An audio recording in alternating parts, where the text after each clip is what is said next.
করবে তারা জান্নাতে যেতে পারবে না, এমনকি জান্নাতের সুঘ্রাণও পাবে না। তার মানে জান্নাতের বিপরীত যেটা আছে জাহান্নাম, সেইখানে যাবে। কারণ আপনি আপনার বাড়িতে আপনার দুশ্মনকে ঘরে ঢুকতে দেন না।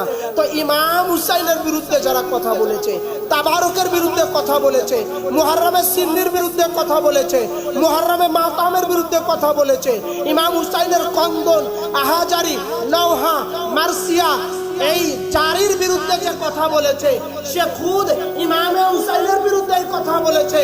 মানে সে নিজেকে প্রকাশ করে দিল আমি জান্নাতি না।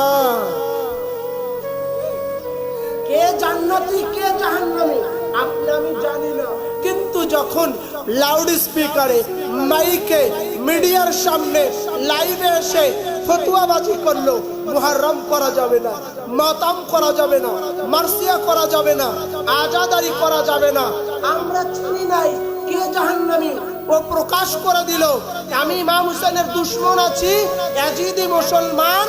তোমরা যদি জাহান্নামীকে দেখতে চাও তো আমাকে দেখে না। ও নিজের পরিচয় করিয়ে দিচ্ছে।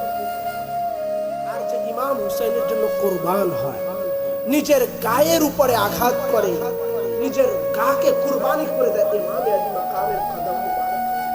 সে বেদারি কারবালা আছে, ইমামে আলী মাকাম